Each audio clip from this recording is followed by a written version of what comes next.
Richmond es una ciudad variopinta. Se mezcla gente que tiene dinero con gente que no lo tiene.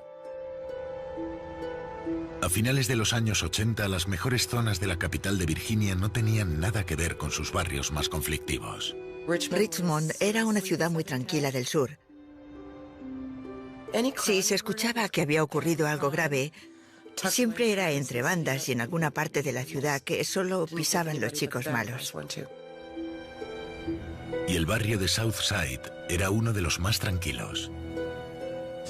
Las casas son antiguas, grandes y están hechas de ladrillo. Es un sitio bastante bonito. Pero en septiembre de 1987, el detective de Richmond, Ray Williams, recibió una llamada que resquebrajó por completo la paz de la ciudad. Eran las 10 de la mañana de un sábado y nos avisaron de que teníamos un cadáver, pero no un cadáver cualquiera. Era una estrangulación, lo cual significa que la víctima conocía al asesino. Ese tipo de acercamiento es demasiado personal y, sobre todo, se da entre parejas. Pero el detective se dio cuenta al llegar a la escena del crimen de que sus sospechas estaban muy lejos de la realidad. Lo primero que dije fue: no, nunca había visto un ataque como aquel. Enseguida supe que aquel caso no era normal. Había ciertos detalles en la escena que nos hicieron pensar que había sido un asesinato ritual. La chica estaba tumbada boca abajo en la cama y tenía la parte superior del cuerpo colgando por uno de los lados. Le habían atado las manos en la espalda con unas cordoneras, de tal manera que si tiraba, el nudo se le apretaba más. Y además, la habían estrangulado con unos calcetines y con una manguera de aspirador de unos 40 centímetros de largo. Habían abusado sexualmente de la víctima y tras el crimen habían vuelto a vestirla. Además, encontramos una gran cantidad de fluido seminal sin contaminar que solo podía proceder de una masturbación. La víctima de este terrible asesinato era Debbie Davis, una dependienta de 35 años. Debbie trabajaba para mí. Vivía sola después de haber estado casada un tiempo y haberse divorciado. Tenía una sonrisa muy bonita, era muy agradable y muy amable. Ray Williams y Glenn Williams vinieron a verme para contarme que la habían asesinado la noche anterior. Casi me desmayo. Nunca imaginé que algo así pudiese sucederle a una amiga mía. Era una persona muy dulce, que no tenía ningún enemigo en el mundo. Los detectives, viendo que se encontraban ante un asesinato sin motivo aparente, intentaron recomponer los movimientos del asesino. Seguramente dio la vuelta y se escondió detrás de estos arbustos de aquí. Pronto descubrieron cómo había entrado al apartamento de Debbie. Nos dimos cuenta de que debajo de la ventana de la cocina había una mecedora. Balanceó la mecedora justo aquí, cortó la mosquitera y se coló por la ventana. Eso me hizo ver que tenía que ser una persona muy ágil y bastante fuerte. Como podéis ver, una mecedora colocada aquí no podía ser más alta que la barandilla.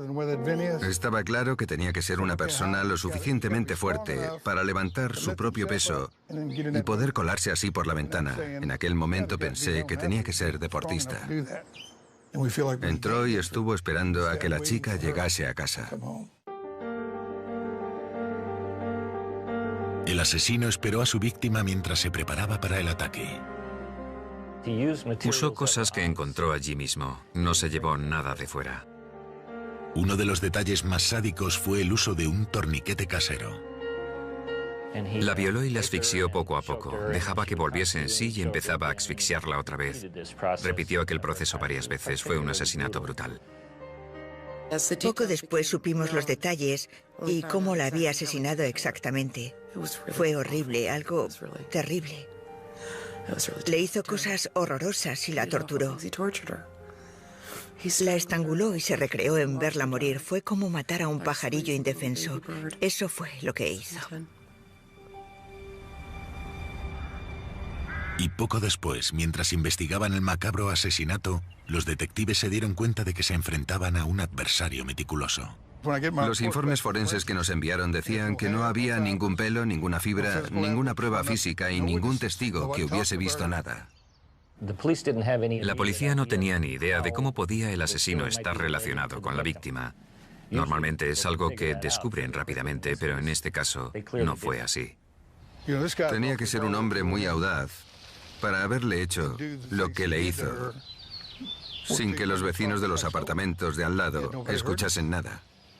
Los habitantes de Southside se quedaron estupefactos tras la noticia, pero este asesino tan silencioso ya planeaba cómo volver a aterrorizar al vecindario. ¿Nacidos para matar? En septiembre de 1987, Southside, un barrio de Richmond, Virginia, se vio aterrorizado por un horrible asesinato a manos de un criminal sádico. Debbie Davis, de 35 años, había sido estrangulada en su propia casa tras sufrir una tortura interminable. La policía empezó a trabajar en el caso y 2 semanas después, el detective Ray Williams tuvo que volver a acudir al tranquilo barrio de Southside una vez más. Es un barrio muy tranquilo, se escuchan hasta los pájaros. Aquí vive gente de clase media. Casas muy bonitas, el índice de criminalidad es bajísimo, apenas hay robos en casas y es muy raro que te atraquen por la calle. La primera impresión de la casa de la doctora Susan Helams no revelaba lo que había en su interior. No habían forzado la entrada principal. Entramos a la cocina y tampoco vimos nada extraño. Pero la policía estaba a punto de ver el terrible descubrimiento que había hecho el marido de la doctora tras llegar a su casa del trabajo. Subí las escaleras y vi que la cama estaba deshecha. Las sábanas estaban tiradas por todas partes y vi que las puertas con listones del armario estaban abiertas. Cuando me asomé, vi que del armario salían sus caderas y sus piernas. Allí encontraron a la doctora Susan Helams, que era neurocirujana en el Hospital Universitario de Virginia. La habían violado de la misma manera que a Debbie Davis y la habían golpeado brutalmente. No nos enfrentábamos a un asesino cualquiera, sino a un criminal con una personalidad única. Estaba claro que antes de matarla, la había sorprendido en su casa.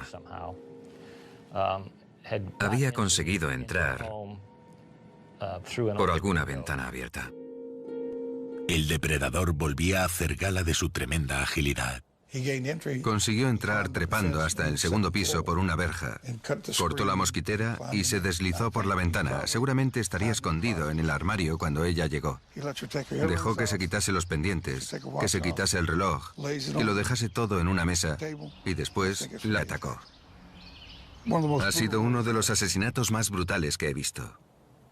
Y como en el asesinato de Debbie Davis, el asesino se había cubierto las espaldas meticulosamente. No había nada, ni una huella, ni un pelo, ni nada que pudiésemos utilizar para identificar al culpable de los crímenes. Lo único que dejó fueron fluidos seminales. Los investigadores quedaron horrorizados al volver a ver el terrible torniquete casero. El estado en el que tenía los ojos fue lo que ayudó a los especialistas a determinar que habían tardado unos 20 minutos o más en asfixiarla. Había vuelto a actuar de la misma manera. La estranguló, soltó el torniquete, esperó a que volviese en sí y repitió el proceso una y otra vez. Lo más importante para los sádicos es controlar por completo a su víctima. Verla morir lentamente, hacerla sufrir todo lo posible y saber que tienen control sobre su vida. Eso es lo que les excita. Y en este caso, intentó prolongar su agonía todo lo posible para satisfacerse a sí mismo. Y estas características sádicas halladas en los 2 escenarios de Southside hicieron que la policía llegase a una conclusión. En aquel momento supimos que pasaba algo extraño. El comportamiento ritual era prácticamente idéntico en las dos escenas. Buscábamos a una sola persona. Dijimos que la había matado el mismo hijo de perra que había matado a Debbie Davis y el pánico cundió en la ciudad.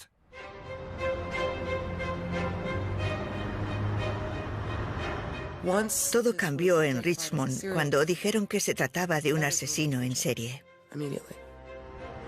Ibas caminando por Forest Hills Avenue y todas las luces estaban encendidas. En las ferreterías se agotaron los pestillos y las cerraduras de seguridad.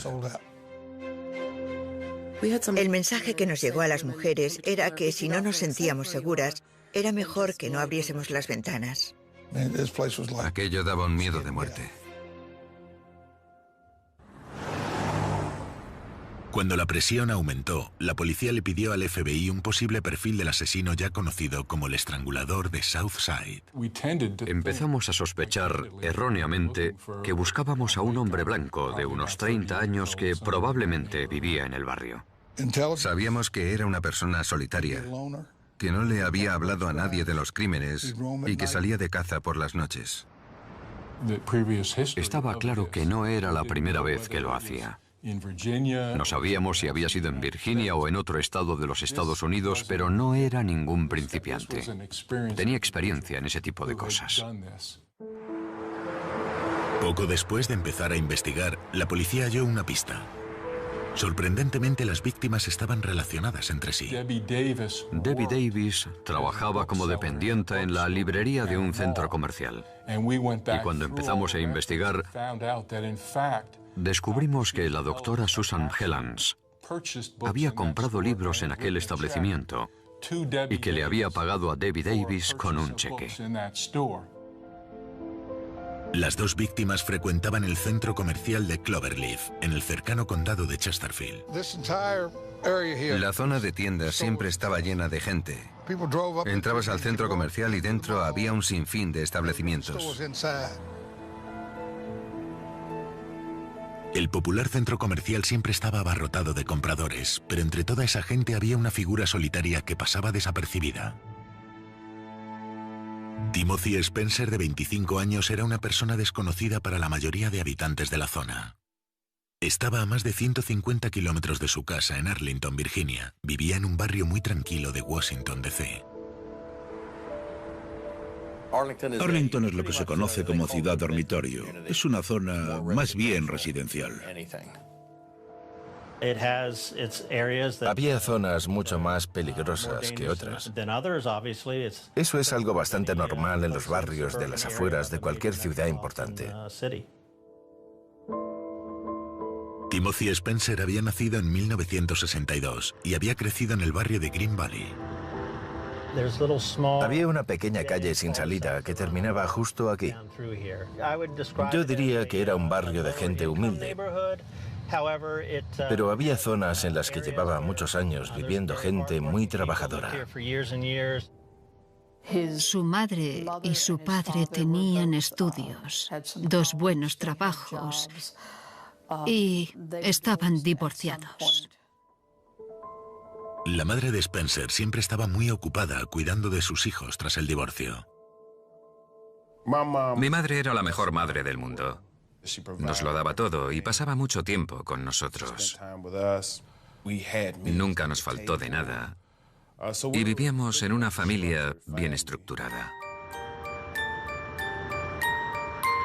Como hermano mayor, Timothy también cuidaba de su hermano pequeño.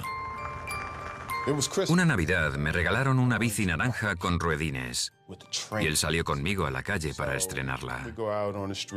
Lo primero que me dijo fue que tenía que quitarme los ruedines. Se pasó más de 5 horas calle arriba y calle abajo, corriendo detrás de mí con la mano puesta en el sillín para sujetarme. En un momento dado me estrellé contra un coche. Y me dijo que no lo mirase a él, que no podía dejar de mirar hacia adelante y todo ese rollo. Era un buen hermano. Y aunque era una persona callada, toda la gente que vivía en el barrio lo conocía. Mi hermano era un chico muy guapo, guapísimo. Cuando iba con él, la gente no dejaba de gritarle piropos. Tenía unos ojos verdes que impresionaban. Le cambiaban con el tiempo. Era una persona muy reservada con los demás, pero conmigo hablaba como cualquier hermano normal. Nos reíamos y nos contábamos nuestras cosas. Así era mi hermano mayor.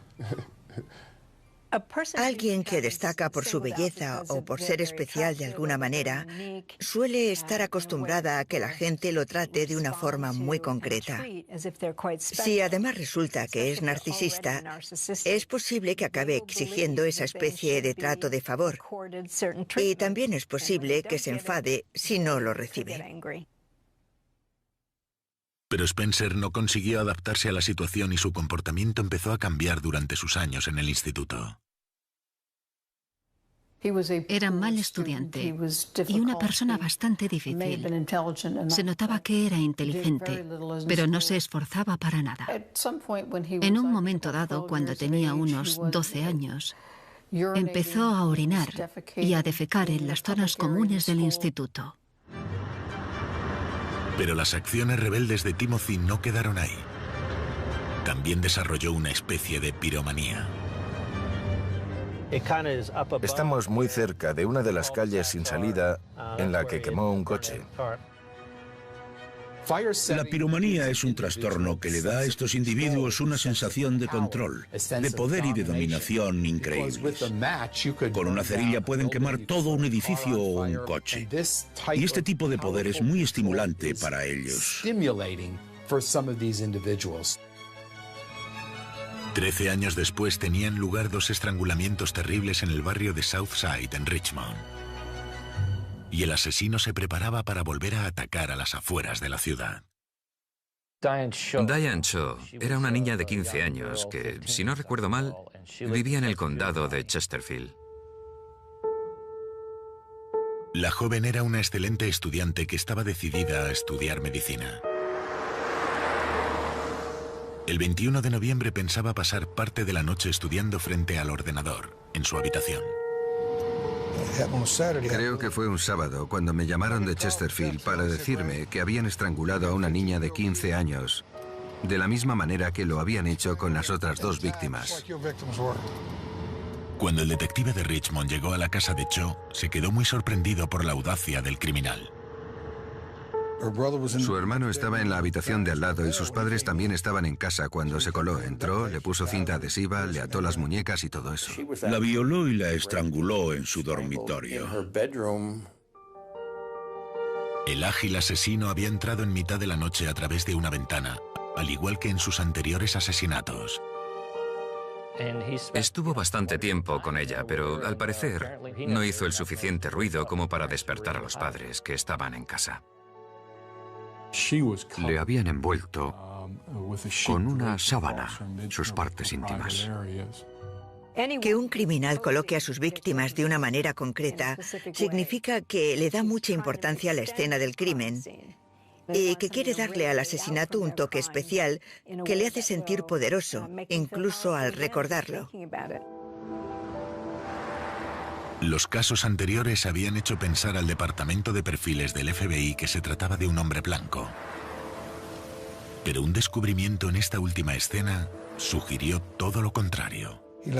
Se dejó un pelo enrollado dentro de una de las sábanas y cuando lo analizaron, nos dijeron que lo más probable era que perteneciese a un individuo negro. Lo que no imaginaban los detectives era que el asesino pensaba actuar de nuevo mientras ellos seguían esa nueva pista. ¿Nacidos para matar? Durante el otoño de 1987, la próspera ciudad de Richmond, en Virginia, sufrió el azote de un asesino en serie. El estrangulador de Southside había conseguido atemorizar a toda la capital del estado asesinando sádicamente a 3 mujeres. Y la única prueba que había dejado en las escenas del crimen era su fluido seminal. Poco después consiguieron encontrar la relación que tenían las víctimas entre sí. Iban con frecuencia al centro comercial de Cloverleaf. Diane Cho vivía a menos de 2 kilómetros de aquí. Debbie Davis trabajaba en la librería del centro comercial y Susan Helams venía a menudo a comprar. El joven Timothy Spencer, de 25 años, también acudía con asiduidad al centro comercial. Este chico solitario parecía pasarse los días reflexionando mientras observaba la vida pasar. Se metía en problemas de todo tipo desde que tenía 9 años. Empezó a delinquir siendo muy joven y jamás lo dejó. Travis Spencer recuerda cómo el comportamiento de su hermano empezó a empeorar en las calles de su ciudad natal, Arlington. Había varios chavales que cometían actos vandálicos en el barrio y él resultó ser uno de ellos. Si el robo se considerase un deporte, él habría sido el campeón indiscutible. Si me dices que te robaba los tapacubos, me lo creo. Me creería hasta que me dijeses que te había robado la ropa interior. Mi única experiencia anterior con él fue un robo que cometió siendo muy joven.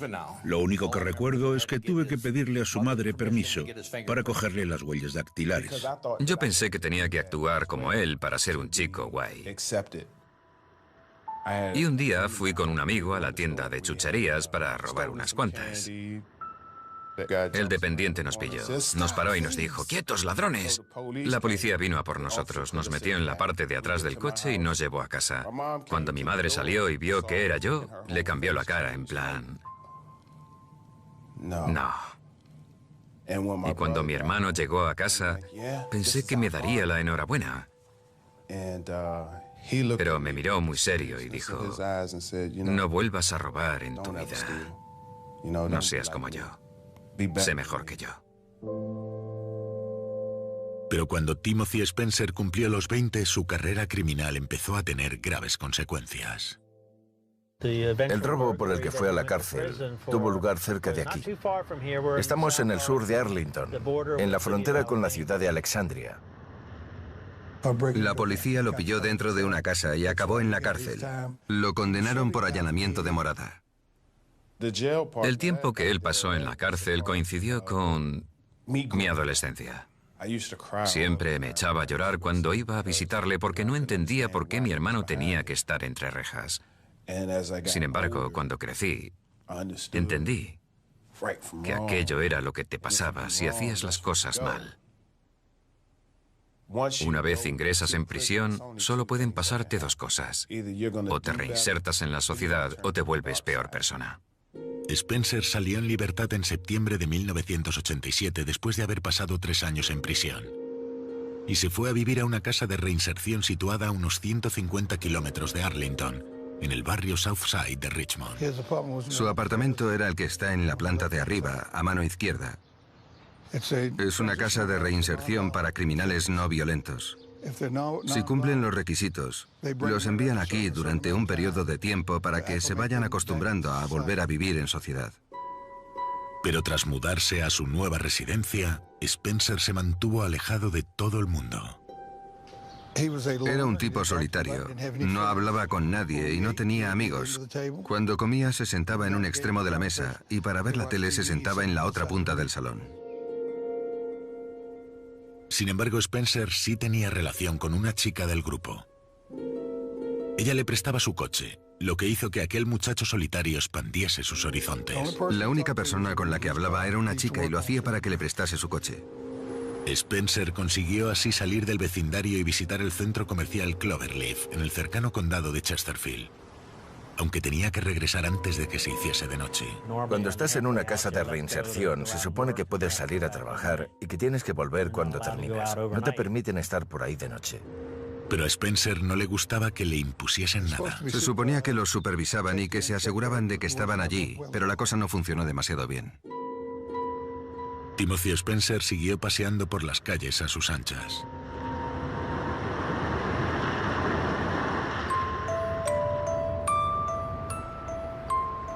Mientras los habitantes de Richmond vivían atemorizados por culpa del estrangulador de Southside, los de la ciudad de Arlington, a unos 150 kilómetros al norte, vivían tranquilos pensando que aquello no iba con ellos. Estamos en la zona sur de Arlington, que es bastante tranquila. Está muy cerca de Washington. Y creo que el propio Richard Nixon vivía allí antes de ser presidente. Es un lugar muy agradable en el que vivir y con un índice de criminalidad bajísimo. La última semana de noviembre llegó rápidamente y la comunidad empezó a prepararse para celebrar el fin de semana de Acción de Gracias. Una de esas personas era la editora Susan Tucker. Susan era una joven profesional de complexión más bien menuda. Era una persona tranquila y bastante ocupada. No tenía mala relación con nadie y se llevaba bien con todo el mundo. Aquel día estaba sola en casa porque su marido se había ido a un viaje de negocios. Con Acción de Gracias a la vuelta de la esquina, 2 detectives de Arlington tuvieron que acudir a casa de Susan en el barrio de Fairlington. Mi compañero Joe Borgas y yo estábamos fuera de servicio cuando nos llamaron. En cuanto llegamos, detectamos un punto de entrada sospechoso. Una ventana del sótano. Debajo de la barandilla de metal hay una ventana pequeña que sirve para ventilar el cuarto de la colada, que está en el sótano. Habían estado rebuscando por todas partes. Justo al final de las escaleras había un bolso y su contenido estaba esparcido por todas partes. Los detectives subieron a la primera planta y descubrieron una escena que jamás olvidarán. Susan Tucker estaba tumbada en la cama desnuda y con las manos atadas a la espalda. Tenía una cuerda que le ataba los pies y las manos al cuello. Murió estrangulada. El cuerpo de la señora Tucker no se halló hasta varios días después, así que eso fue un factor añadido al horror de la escena del crimen. Era una escena absolutamente terrible. Lo que mejor recuerdo es el potente olor que había por toda la casa. Y aquella terrorífica escena sacó a relucir otro elemento retorcido de los ataques. Había muchísima cantidad de semen esparcido por las sábanas y por otros lugares, por lo que pensamos que lo más probable era que se masturbase mientras las mataba. No hubo testigos de aquel horripilante asesinato, pero la naturaleza sádica de las estrangulaciones hizo que la policía comenzase a investigar hechos del pasado. Como en Arlington había habido muy pocos homicidios y casi ninguno de ese tipo en el que hubiesen encontrado a la víctima atada, enseguida les vino a la mente el asesinato de Carolyn Hamm, que había tenido lugar 3 años antes. Otro hombre de la zona cumplía condena en aquellos momentos por el asesinato, pero las coincidencias entre los 2 ataques eran más que evidentes. Así que los detectives empezaron a preguntarse si habían encarcelado al verdadero culpable. Carol Hamm fue hallada con una cuerda atada al cuello que pasaba por encima de una cañería y que estaba enganchada al parachoques de un coche. Además, también tenía las manos atadas a la espalda. Los investigadores también recordaron que había tenido lugar una serie de ataques sexuales sin resolver con características sádicas muy similares a las de los asesinatos de Carolyn Hamm y Susan Tucker. Sabíamos que había un violador por la zona que había entrado en varios domicilios. Lo llamaban el violador negro enmascarado. Era muy prolífico. Entraba a las casas de las mujeres con las cuerdas y esperaba a que llegasen. Seguro que era una situación terrorífica. Llamé a la unidad de perfiles del FBI y estuvieron de acuerdo en que nuestro asesino era el violador negro. Además, me dieron información de vital importancia. Me dijeron que la primera chica a la que violó había sido secuestrada en una zona y violada en otra. Había muchas posibilidades de que el sospechoso viviese en esa zona y que se lo hubiese llevado allí porque se sentía más cómodo. El motivo por el que prefieren actuar en su zona de confort es que quieren llevar a cabo los crímenes asegurándose que nadie los ve. Conocen las calles Tienen controlados a los coches patrulla, saben dónde están situados los edificios y por dónde pueden entrar. Además, muchas veces conocen también a la persona a la que siguen, que suele ser alguien vulnerable. Su zona de confort suele ser la que rodea la casa o el trabajo del individuo. Los detectives de Arlington comenzaron a investigar y el abanico de sospechosos se redujo. Había un chaval que 5 o 6 años antes nos había vuelto locos con allanamientos de morada. Y de repente recordé que se llamaba Timmy. Timmy Spencer. Este criminal de 25 años con una dilatada experiencia se había criado en la zona de Green Valley, en Arlington. Y la casa de su familia estaba situada a poca distancia del sitio en el que tuvo lugar la primera violación en 1983. Los detectives enseguida comprobaron que el joven de Arlington acababa de salir de prisión. Llamamos a la oficina de libertad condicional y nos dijeron que vivía en una casa de inserción de Richmond. Fue entonces cuando empezamos a relacionarlo con todo lo ocurrido en Arlington y a atar cabos. Quedamos con el detective Ray Williams. Pronto llegaron a la conclusión de que Spencer podía ser el responsable de muchos casos más, aparte de aquellas violaciones y del asesinato de Carolyn Hamm. Los detectives de Arlington y de Richmond también comprobaron que había similitudes con otros asesinatos recientes que habían tenido lugar en ambos barrios. Y los movimientos de Timothy Spencer encajaban a la perfección. Todas sus firmas en la hoja de salidas de la casa de reinserción coincidían con cada uno de los asesinatos. Y no solo las firmas coincidían con todos los asesinatos de Richmond, sino que además había recibido un permiso o algo así para venir a Arlington por acción de gracias durante el fin de semana en el que asesinaron a Susan Tucker. Pero cuando los detectives se centraron en investigar a Spencer, descubrieron un patrón de conducta muy extraño. Lo que más se destacaba en el perfil del FBI era la piromanía. Los indicadores mostraban un aumento progresivo de la violencia. Empezó colándose en casas y más adelante se colaba y defecaba en ellas. Su comportamiento iba empeorando gradualmente. En algunas ocasiones se colaba en una casa, robaba un par de cosas y después entraba en la de al lado para esperar a que la mujer llegase. Es común que los agresores sexuales empiecen robando en casas. Es una especie de experimento personal para ver hasta dónde son capaces de llegar. Si ven que les gusta, pueden pasar de ahí a la violación o al abuso, después a la tortura sexual o incluso al asesinato. Cuando por fin tuvieron claro el perfil del sospechoso, los agentes decidieron detener a Spencer. Cuando llegó a la casa de reinserción estábamos en la calle esperándolo. Entramos, lo esposamos y nos lo llevamos a la comisaría. Estuve interrogándole durante 12 horas y no reconoció los hechos. Solo dijo, no sé de qué me estás hablando.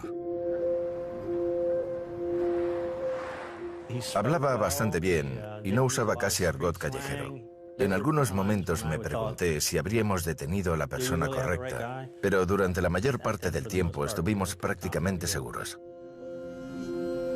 Sin embargo, el autor de los crímenes había sido una persona cuidadosa y calculadora. Con las pocas pruebas que tenían en su contra, corrían peligro de que Spencer acabase en libertad. ¿Nacidos para matar? Tras investigar una serie de asesinatos sexuales en Virginia, los agentes de Arlington y Richmond tuvieron que unir fuerzas para poder arrestar a Timothy Spencer en su hogar de reinserción. Las sospechas de los detectives se basaban únicamente en las pruebas circunstanciales, pero unos avances de última hora en la ciencia forense les ofrecieron una ayuda inesperada. Si no recuerdo mal, fue el primer caso de asesinato en la historia de los Estados Unidos en el que se analizó el ADN. Aunque los agentes se enfrentaban a un adversario meticuloso, finalmente consiguieron cotejar las muestras de sangre de Spencer con los restos de semen hallados en las escenas de los crímenes. Lo arrestamos inmediatamente. Teníamos su ADN, así que lo enviamos a analizar. Todos estuvimos muy tensos hasta que llegaron los resultados. En aquel entonces, tuvimos que esperar varias semanas. Si el análisis no daba positivo y resultaba que Timothy Spencer no era culpable, nos íbamos a llevar un buen chasco. Pero dio positivo. Coincidía con el crimen de Arlington y con 2 de los 3 asesinatos de Richmond. Teníamos 3 casos con pruebas de ADN y por fin sabíamos quién era el verdadero culpable. Ahora solo teníamos que convencer al jurado. La policía siguió trabajando en el caso y se analizaron los movimientos de Spencer en el centro comercial Cloverleaf, lugar que 3 de las víctimas frecuentaban. Se pasaba horas y horas sentado en el centro comercial observando a todas las mujeres que pasaban. Se quedaba allí sentado mirándolas y nunca compraba nada. Era como un camaleón. Pasaba desapercibido y no molestaba a nadie. Está claro que fue muy meticuloso eligiendo a sus víctimas. En cuanto elegía una mujer, la seguía y observaba a qué tipo de tiendas entraba.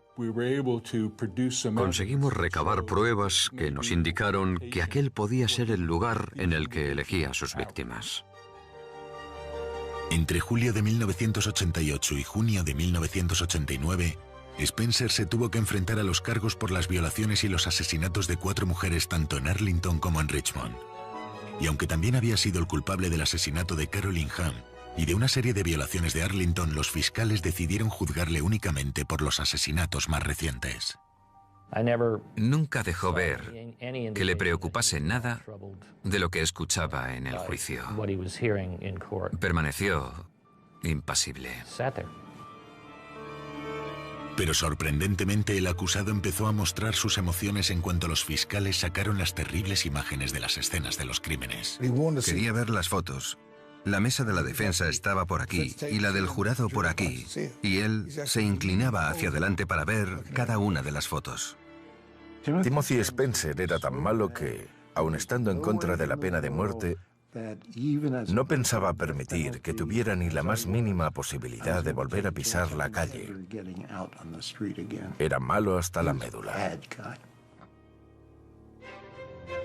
Declararon a Spencer culpable de los asesinatos de las habitantes de Richmond, Debbie Davis, Susan Helms y Diane Cho, y también del de la habitante de Arlington, Susan Tucker. Además, el hombre al que habían encarcelado por el asesinato de Caroline Hamm salió en libertad. Spencer acabó en el corredor de la muerte mientras todos se preguntaban cómo era posible que un ladrón y violador hubiese acabado convirtiéndose en uno de los asesinos más sádicos de la historia. Aquello fue lo más duro de todo. Como ya he dicho, lo de los robos no me extrañaba. Pero nunca habría imaginado que mi hermano fuese capaz de asesinar a nadie. Era un hombre con mucha ira y muy controlador. Quería controlar a todo el mundo y estaba claro que, por algún motivo, odiaba a las mujeres. Lo que le daba satisfacción no era la parte sexual del crimen. Por algún motivo, había desarrollado una rabia extrema hacia las mujeres, y aquello le hizo empezar a torturarlas. La tortura es parte de la rabia, y él descargaba toda la suya contra sus víctimas.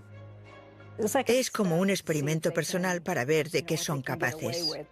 En cuanto estos individuos consiguen subyugar a alguien y saben que la persona no puede escapar, quieren prolongar esa sensación de poder sobre la víctima todo lo posible. Pero ¿cuál fue el detonante de todo aquello? ¿Nació Timothy Spencer para matar? Supongo que algo no le funcionaba bien en la cabeza. Si alguien está enfermo, necesita tratamiento o algún tipo de medicación supervisada por los médicos. Yo creo que tenía que estar enfermo. No hay ningún componente genético que convierta a una persona en un asesino sexual. Pero lo cierto es que sí hay factores cerebrales fácilmente localizables para determinar si alguien puede ser un depredador psicopático. Esos individuos tienen zonas del cerebro que no inhiben la agresividad y otras zonas dañadas, como las que nos ayudan a tomar decisiones morales. Así es como un psicópata puede llegar a convertirse en un asesino sexual o en un violador. Yo no diría que nació para matar, pero está claro que su perturbado comportamiento sexual era algo innato. Y es posible que estos individuos puedan desarrollar instintos asesinos debido a situaciones vividas durante su infancia. Timothy Spencer fue ejecutado en el correccional de Greensville el 27 de abril de 1994.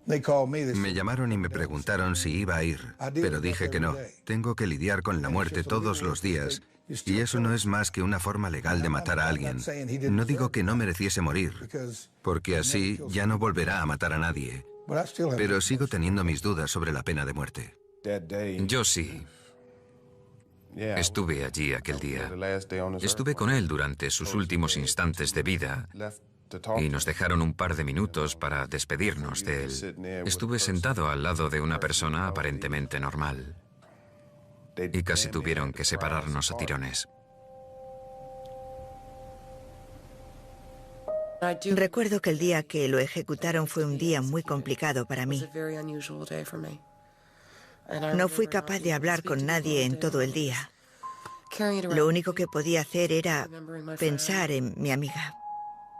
Para mucha gente, los terribles crímenes de este sádico asesino son simplemente un capítulo funesto de la historia. Pero hay quien sigue sufriendo todavía. Yo creo que era un monstruo. Ser capaz de hacer algo así y de asesinar a una persona como lo hizo con mi amiga es de ser el mismísimo diablo en persona. Era un ser malvado. Él ha sido la peor persona que he conocido durante mis 25 años de profesión. Hay noches en las que todavía sueño con él y me despierto deseando que esté a mi lado para poder darle un abrazo. Pero ya no está. Ya no está. Me despierto llorando siempre que sueño con él. Hizo lo que hizo, eso está claro, y no podemos borrarlo. Todos somos víctimas de sus crímenes. La vida sigue adelante y nosotros seguimos sufriendo. Estoy seguro de que los familiares de las víctimas también siguen sufriendo. Nadie gana en este tipo de situaciones.